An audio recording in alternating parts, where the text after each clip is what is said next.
but I can see the snowflakes glisten on the trees. The sun alone is... Thus far, we've been looking at the Renaissance and Baroque periods.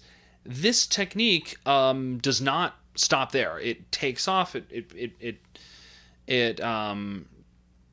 is picked up by every composer you can possibly think of. So after this point in history, there are almost too many options to choose from.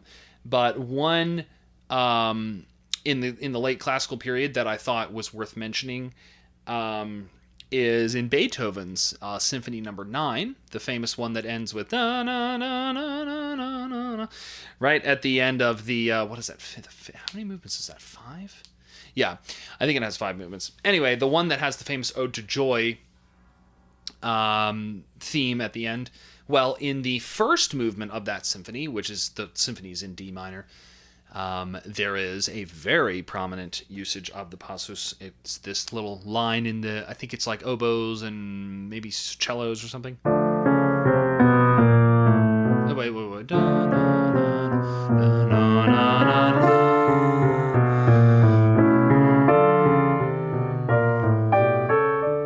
I don't remember exactly how the flutes and violins and everything go. But yeah, if you, again, a great piece to listen to, of course, Beethoven's Ninth, but right at the end of that first movement, so it'll probably be like 12 or 15 minutes in, at the end of the first movement, you should hear that na, na, na, na, na. Now, you'll notice, by the time we're at Beethoven, it's faster. So those early composers, they weren't going... Because for them, each of those notes was almost like a new world. A whole new world. Sorry, I had to do it. So they're not moving quickly through those chords.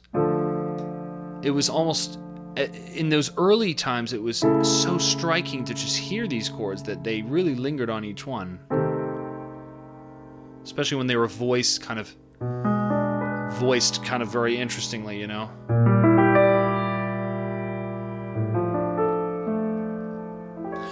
But by the time you get to Beethoven, writing his Ninth Symphony in, 1820 or something? Yeah, 1820s. This is after Napoleon. I mean, this is like much closer to the modern period, so this is a very different age. Anyway, by that time, chromatic movement has become like, every day, very commonplace. Beethoven has no qualms about, it's almost like jazzy. He has no qualms about just whipping out that chromatic bass line at a very fast pace. So it almost becomes less of a harmonic scheme and more of just a melody. Does that make any sense? So instead of it being this sort of daring harmony that you would need to play very slowly in order for it to even be processed, now all of a sudden it's just something that could appear in any voice at any time at any speed. You could have a voice doing that. You could have people doing that. You could have things moving in parallel like so. So you can see how this technique is evolving. It started out just more simply, and then it sort of got the suspensions and the imitation, the suspensions, some of the dissonance, and now it's becoming a melodic fragment. And right around this, no, actually not the same time, sorry, but a few decades later is a really, really nice piece, and I'm actually going to just pull this book out so I don't butcher it. That would be Chopin. So Chopin lived 1810 to 1849, so he would have been a young boy when Beethoven died. But he would have heard Beethoven, and he would have heard...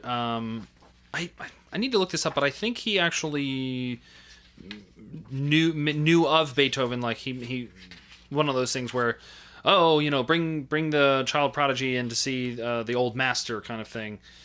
But he definitely would have been hearing these techniques, and so the Passus Duriusculus comes up in many of Chopin's works almost enough to even name. But in particular, there's this one, and I want to show you what happens here, because this is a very famous work, and you've probably heard it, but you might not know the history behind the techniques that are going into this. So what Chopin is going to do is he is going to freely use a descending chromatic passage, meaning da-na-na-na-na, that kind of thing, moving in half steps. He is going to freely weave that into every voice of this piece. So if I look at the first few measures of this prelude in E minor, I notice that all of the voices are actually moving down in half steps, albeit at different rates. So they're not moving all in parallel. They are actually creating this sort of beautiful mixed texture. So take a listen to this.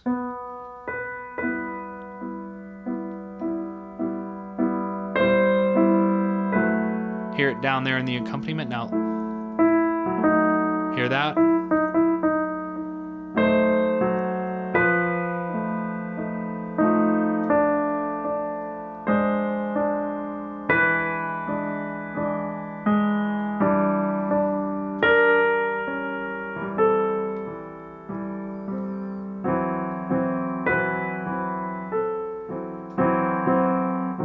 There it is in the bass.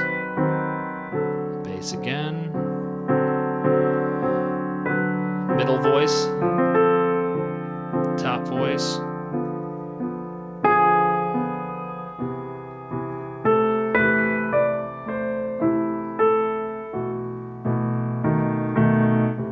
Finally breaks the cycle there. There's that's a little change of direction. Why? Because we're preparing for a cadence. Here it comes.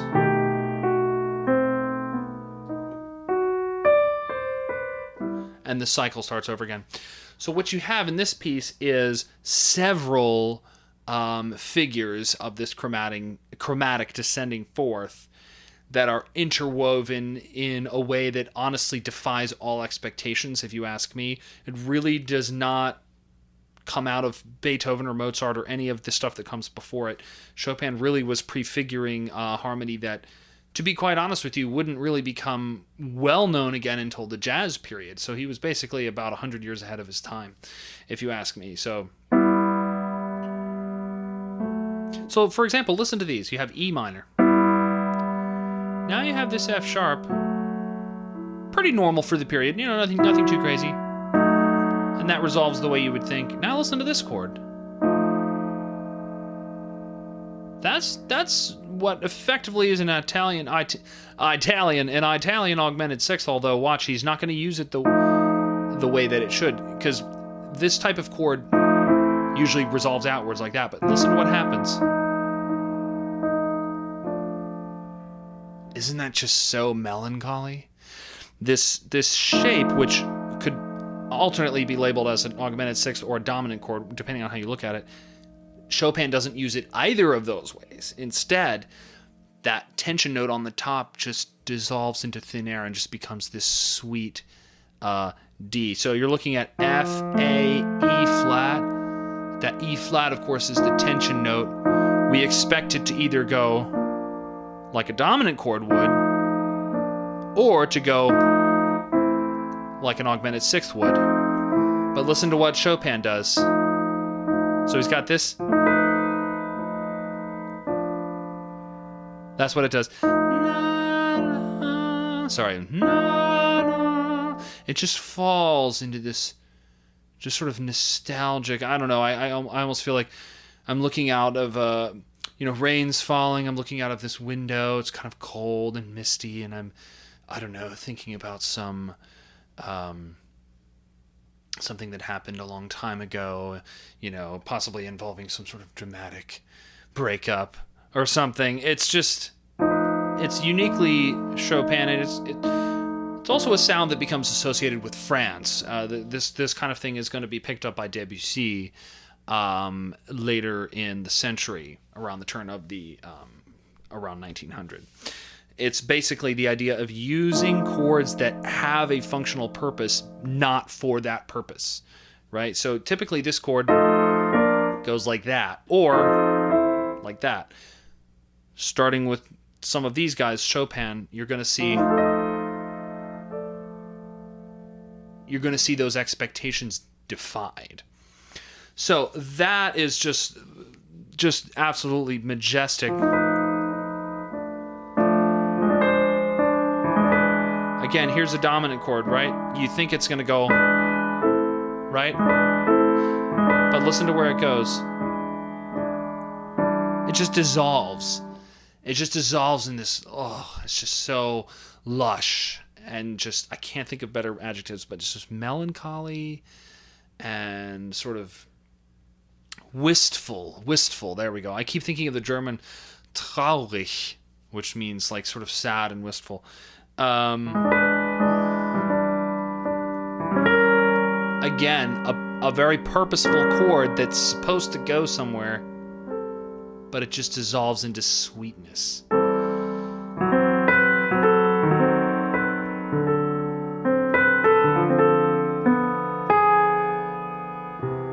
That's the first one that actually went where it was supposed to. That is actually the classical resolution right there. And that harmony was copied almost exactly over a century later by a Brazilian composer. I'm trying to think who it was. Was it Jobim? It might have been Jobim. It might have been somebody else. But whoever it was wrote this piece, a jazz piece called How Insensitive.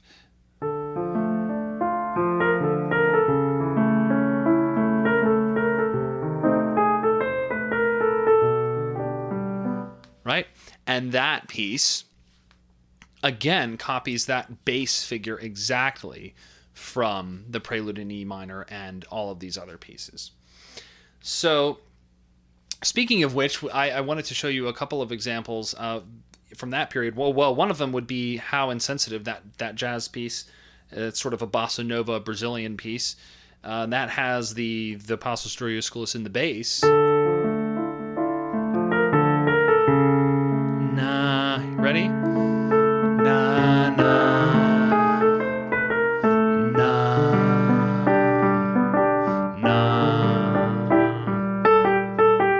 na.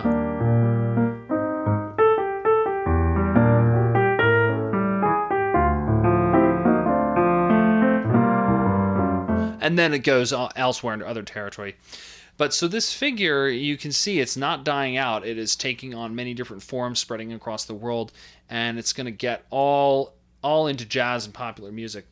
So you have How Insensitive, before How Insensitive, but still in the jazz age, if you will.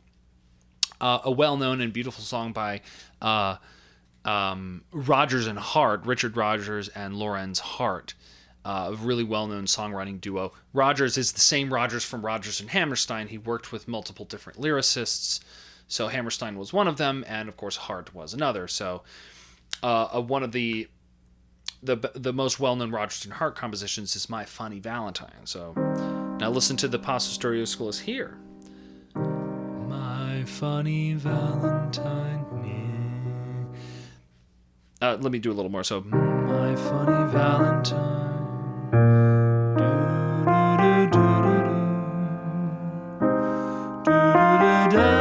Whatever it is.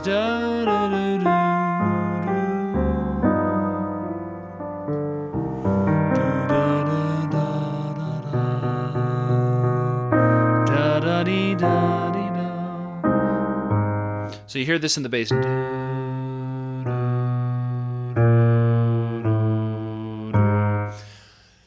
The difference here in the jazz age is that we are now embracing dissonances that don't resolve on that beat.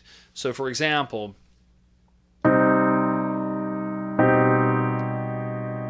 that now becomes an acceptable sound to just do and just leave there. It no longer do we have to do in going back to Purcell, we went. But notice that tension note na na had to resolve in the space of that chord.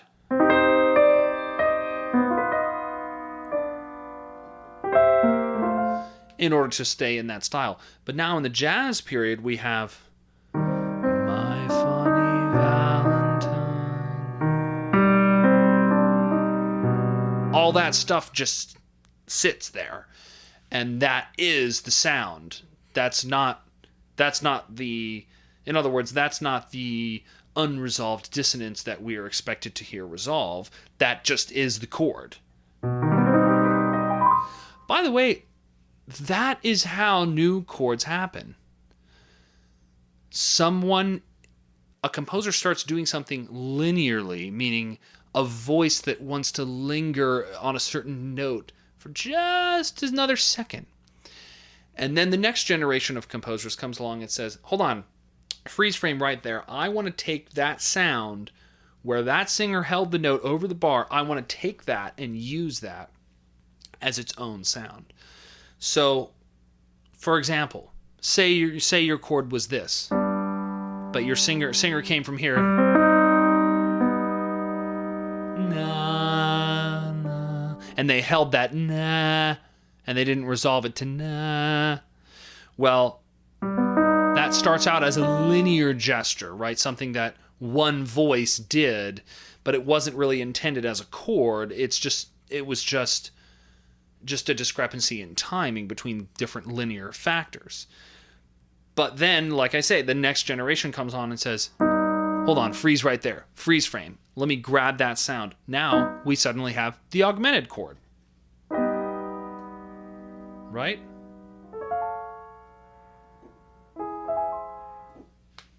Same thing happens with things like this.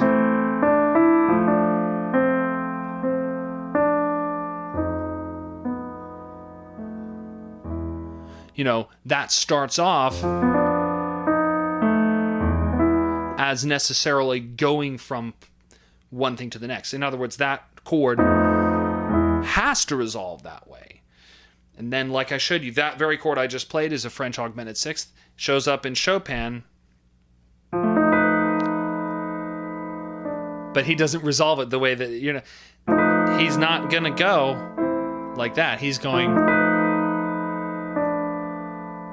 So suddenly he's taken that sound and used it differently, and now it becomes its own thing, whereas before it was just sort of an emergent phenomenon of this linear practice, right?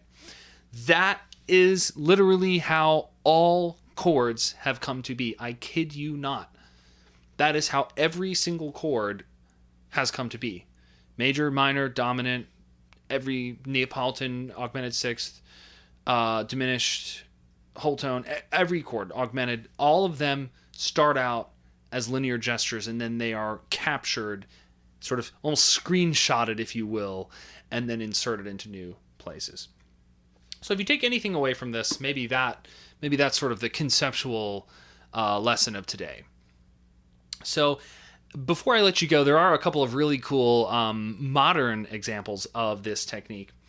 There's many songs in the modern period, popular and rock music, that do use this technique. Some of them use kind of an adjusted version of it where you don't necessarily have all of the half steps. You know, hit the road, Jack, and don't you come back no more. You know, things like that where you're actually... you're not doing every half step, you're doing a mixture of half steps and whole steps. Of course, that's, you know, the famous Ray Charles hit the road, Jack. That's an A flat minor. Another group that used this technique really quite extensively and actually to really, really good effect is the Beatles. And the best example that when I was just racking my brain thinking of all of these, the best example is funny. I was just at a bar earlier today and heard this playing on the radio.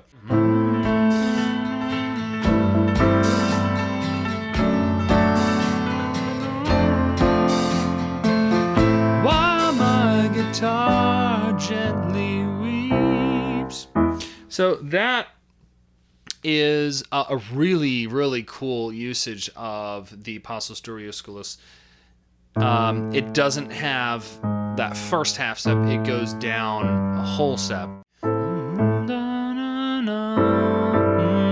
so the whole step, but then it does have that half step. And then while my guitar gently weeps, it doesn't go to the dominant there as like a Baroque piece would. Instead, it goes back to the A minor, and it sort of takes you on this little journey to the relative major, and then it does hit the dominant before cycling around again. So super cool piece. And yeah, the Beatles have that in several of their songs. Michelle is another one.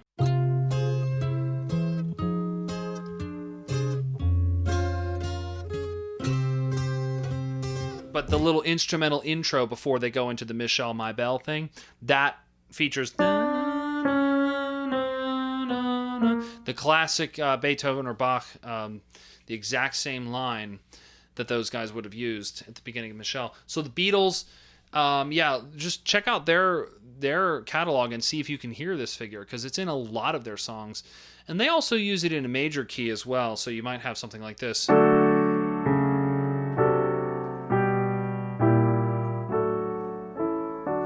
So I'm in this particular video, I'm not really discussing that major key because that major key usage, because I feel like that's kind of a different thing. It kind of has a very different sound.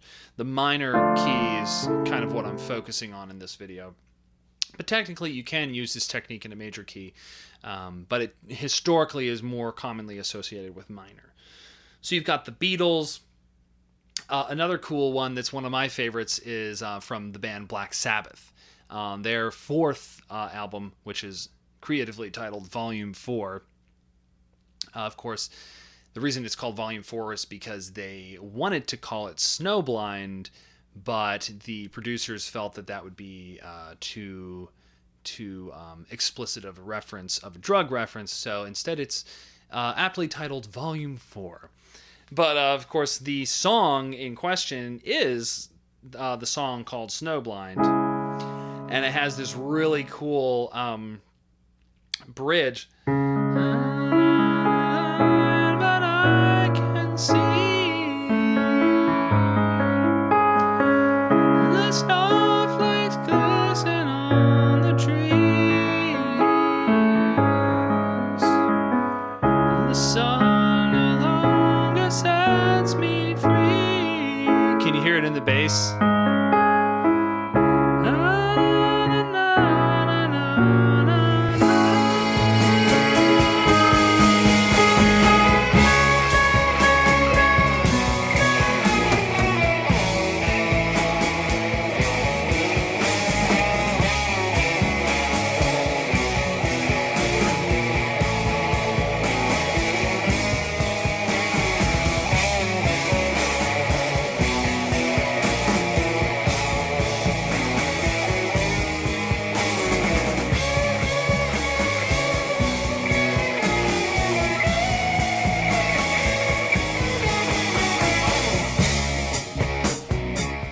That's a really neat section of that song.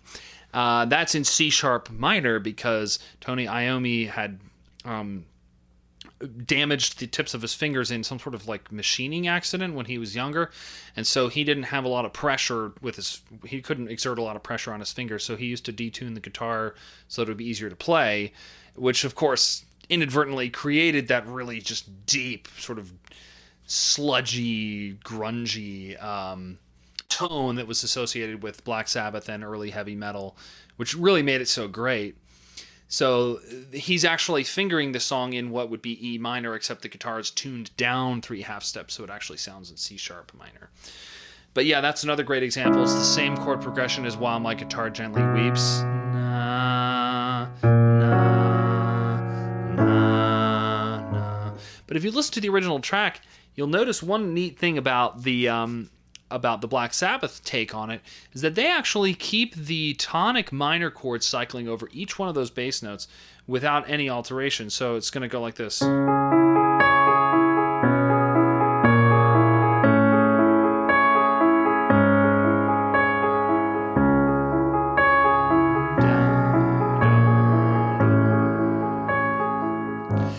that's kind of a neat effect, and that's actually right right in the wheelhouse for what we would think of as being rock or heavy metal, in the sense that things tend to get a little bit simplified in a rock or a heavy metal context. You don't have quite as much polyphony. In other words, the voices, you don't have multiple voices that are going to, adhere to this harmonic plan. Instead, you might have like one like really heavy bass line, and then maybe the rest of the texture might be like a pedal chord, instead of the more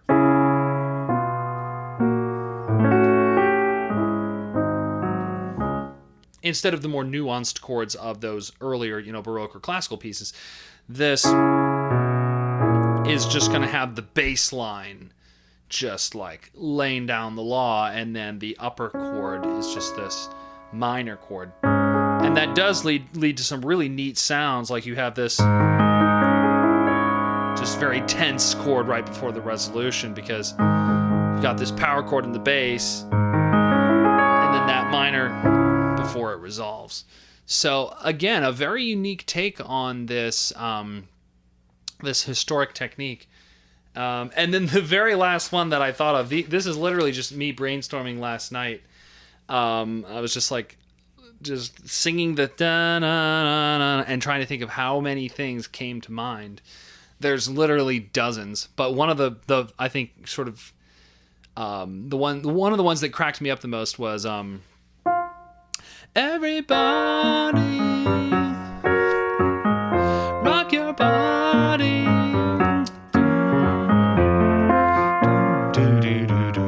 Hear it right there?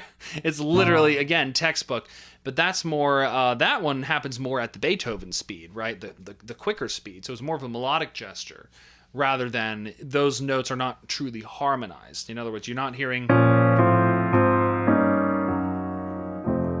you're not going, everybody. It's not fully harmonized. It's just a fun bass line. But I did think that was funny that came up in whatever that song is called. I think it's called Everybody. Everybody.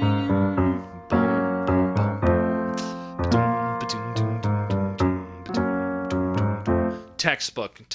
And that does end on the dominant, which propels you back.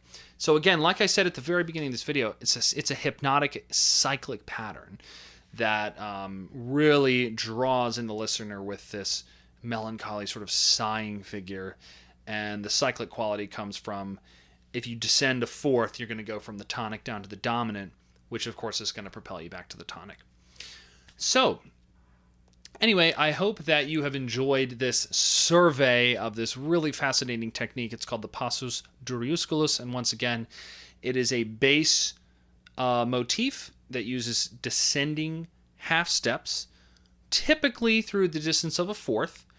Sometimes it doesn't go the full fourth, but typically it's the distance of a fourth.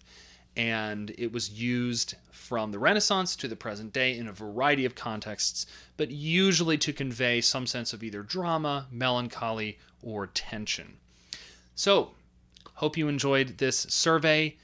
Check out I'm going to post a list of pieces for you to listen to that use this technique. And if you are not already on Patreon, if you're not watching this video on my Patreon, make sure to check that out as well. That's patreon.com/KevinElamMusic, where you will have access to all of my videos on all of the musical topics, ranging from Irish traditional songs, tunes, accompaniment, and then, of course, the music theory, the ear training, and improvisation as well. So if you haven't already, check that out. The link is going to be in the description, and have a wonderful rest of the day.